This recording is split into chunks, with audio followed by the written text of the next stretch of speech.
Diawali dengan memperlihatkan naga Kaido yang terus mendelep masuk ke dalam tanah. Kaido terlihat sudah tak sadarkan diri. Dia berubah kembali ke wujud manusianya. Tanduknya sebelah kiri pun patah setelah terkena serangan Bajrangan milik Luffy. Oda Sensei kemudian menggambarkan sebuah sketsa mengenai seberapa jauh Kaido mendelep di dalam tanah dari Pulau Wano Kuni. Pada sketsa itu juga digambarkan lubang tempat Big Mom terjatuh, di mana baik lubang kenikmatan milik Kaido maupun Big Mom, keduanya sama-sama mencapai ruang magma di bawah tanah Wano Kuni. Selain itu, akibat dari serangan Luffy dan Law, terjadi retakan-retakan dalam tanah yang mencapai bagian lautan yang mengelilingi Pulau Wano Kuni.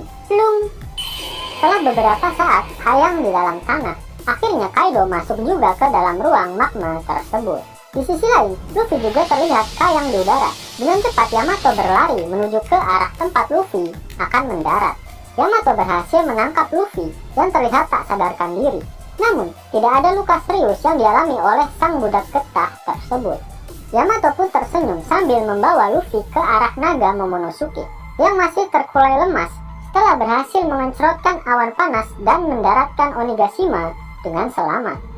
Yamato berkata jika Luffy dan Momo benar-benar luar biasa, dan dia tak mempercayai semua yang telah terjadi. Shin kemudian berpindah ke ibu kota bunga dengan kondisi festival api yang hampir selesai. Para warga masih memperhatikan lentera harapan mereka dan berteriak agar lentera tersebut terbang setinggi mungkin. Di sisi lain diperlihatkan Otoko dan Tengyama Hitetsu. Sembari melihat ke atas langit, Hitetsu teringat pada momen sebelum dia dan Otoko menerbangkan lentera harapannya. Otoko bertanya pada Tengu jika dia mendengarkan bisik-bisik tetangga. Jika identitas asli ayahnya sampai diketahui, maka dia akan langsung dibunuh. Karena sebetulnya ayahnya dulu adalah sosok yang sangat berpengaruh. Namun mengapa ayahnya malah menyerahkan dirinya sendiri? Kenapa dia melakukan hal itu? Tambah Otoko. Hitetsu kemudian memberikan sedikit wejangan pada Otoko. Yasuie menyerahkan nyawanya sendiri untuk memberikan negeri Wano satu kesempatan terakhir. Jika Yasuie tak melakukan hal itu, maka api harapan yang dipercayakan pada seluruh warga Wano Kuni akan padam saat itu juga. Yasuie melakukannya demi masa depan negeri Wano, dan dia juga berharap jika suatu hari nanti Otoko dapat hidup bahagia, tumbuh dewasa, baik dari segi umur dan buah-buahan segarnya. Otoko terlihat senang mendengar wejangan dari Hitetsu. Dia akhirnya sadar jika pengorbanan Yasuie dilakukan demi dirinya juga. Otoko pun teringat ketika dia memakan buah iblis Smile. Saat itu Yasuie meminta sisa buah Smile yang sebelumnya dimakan oleh Otoko. Yasuie berkata jika dia akan memakannya juga. Hal itu dilakukan oleh Yasuie agar Otoko tak tertawa-tawa sendirian. Setelah mengingat hal itu, Otoko segera mengganti tulisan yang ada di lentera harapan miliknya. Dia bertanya pada Hitetsu mengenai harapannya yang baru. Sontak Hitetsu kaget melihatnya. Sambil meneteskan air mata, dia berkata, jika hal itu merupakan sebuah kehormatan yang paling besar bagi seorang samurai. Otoko mengganti tulisan di lentera harapan miliknya, yang tadinya bertuliskan, aku ingin bertemu dengan ayah, menjadi, terima kasih, ayah. Di sisi lain, Nekomamushi melihat lentera harapan yang berterbangan di langit dari atas rooftop Onigashima. Bahkan dia berkata jika dirinya menjadi teringat akan masa lalu. Nekomamushi kemudian membuat pengumuman dari atas Onigashima ke arah panggung utama kastil.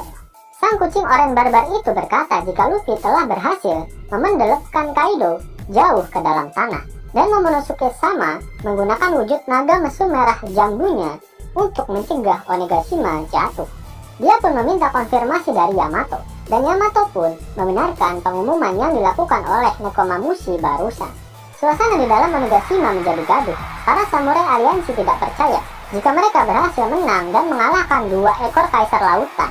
Bahkan mereka berhasil selamat dari jatuhnya Onigashima. Beberapa samurai pun kaget jika naga merah jambu itu adalah Tuan Momonosuke. Bahkan mereka tak tahu jika tuannya seorang pemakan buah iblis. 20 tahun semenjak pertempuran yang terjadi dari penyesalan Oden dimulai. Dan akhirnya saat ini semuanya telah berakhir. Perlihatkan reaksi kegembiraan dari Nekomamushi, Inuarasu, Kawamatsu, Raizo, Iori dan Denjiro, serta Kid, Killer, Beppo dan Law. Sedangkan Appo berkata seraya tak percaya jika Luffy berhasil mengalahkan Kaido. Mengapa dari seluruh eksekutif Kaido hanya Apo saja yang dibiarkan bertahan hidup oleh Oda Sensei? Ya, karena dialah satu-satunya penghubung Wano Kuni dengan dunia luar. Apo saat ini menjadi pekerja part-time di koran lampu merah milik Morgan. Dialah yang akan menceritakan kekalahan 2 ekor Yonko di Wano Kuni pada dunia. Nami, Otama, dan Marco juga merayakan kemenangan mereka. Tunggu dulu, masih ada Zeus di sebelah Nami. Zeus masih hidup ya?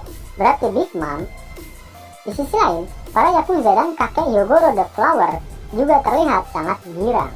Namun tiba-tiba Usopp datang sambil menggendong Kinemon dan Okiku. Dia berlari menghampiri Chopper agar kedua orang itu segera diobati. Dari arah lain, Franky juga berlari menghampiri Chopper. Dia memintanya untuk segera mengobati Zoro, karena dari tadi Zoro tak mau membuka matanya.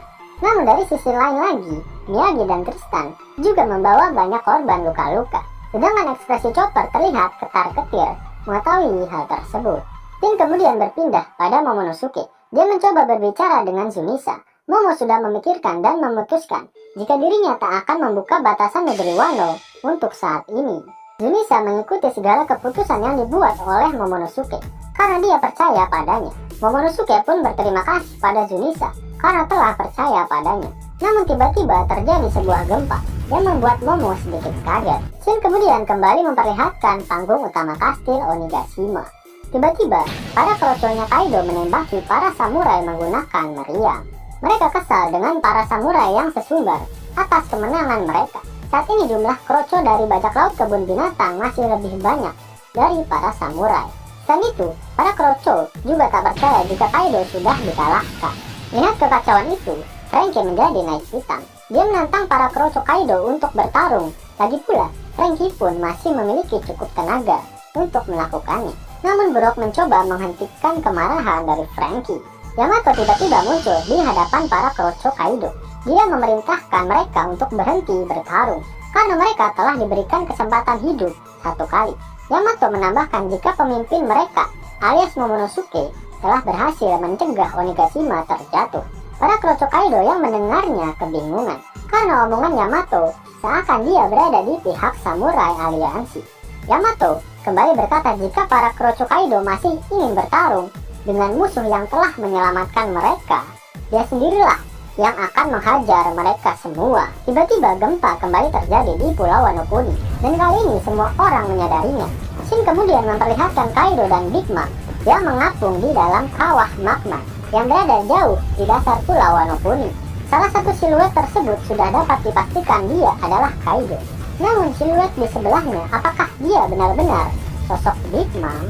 Shin kemudian berpindah ke tambang penjara Udon. Salah satu penjaga penjara melaporkan hal aneh yang terjadi di permukaan laut pada Babanuki.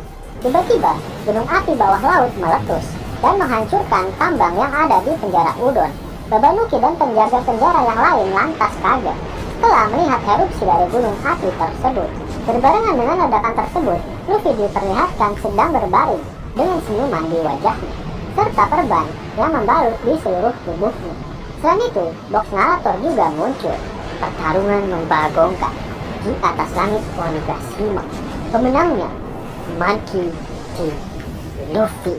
Ternyata erupsi dari gunung bawah laut yang berada di Udon terlihat sampai ke ibu kota bunga. Para warga juga baru menyadari jika di dekat ibu kota bunga terdapat pulau Onigashima yang telah mendarat. Mereka mulai bergosip mengenai rencana busuk apa yang tengah dilakukan oleh Kaido beserta antek-anteknya. Tiba-tiba di hadapan mereka muncul naga merah jambu yang berkata jika semuanya aman terkendali. Para warga lantas langsung kaget dan mengira naga itu adalah Kaido. Mereka kesal atas kedatangannya karena seharusnya hari ini merupakan hari di mana mereka bisa merasakan kebebasan.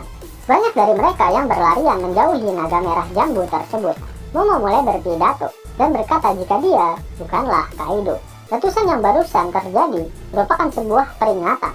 Selamat tinggal untuk pemimpin tertinggi bajak laut kebun binatang, Kaido. Momo kemudian berubah kembali ke wujud manusianya. Namun, kita belum dapat melihatnya karena tertutup dengan asap. Dari balik asap terlihat 7 siluet, yang sepertinya mereka adalah Taizo, Momonosuke, Inuarasu, Hiyori, Denjiro, Kawamatsu, dan Nekomamushi. Hiyori menampakkan dirinya di hadapan para warga Wano Kuni. Para warga terkencing-kencing melihat kemunculan Komurasaki. Mereka menganggap dia sebagai hantu, dan sebagian juga berpendapat jika dirinya sedang bermimpi. Setelahnya, Denjiro pun menampakkan dirinya. Para warga kebingungan melihat Kyoshiro yang saat ini telah kehilangan jambul khatulistiwa miliknya. Denjiro pun berkata, jika hal ini akan menjadi cerita yang sangat panjang. Sebelum itu, izinkan aku memperkenalkan Shogun Wano yang baru, ucap Denjiro.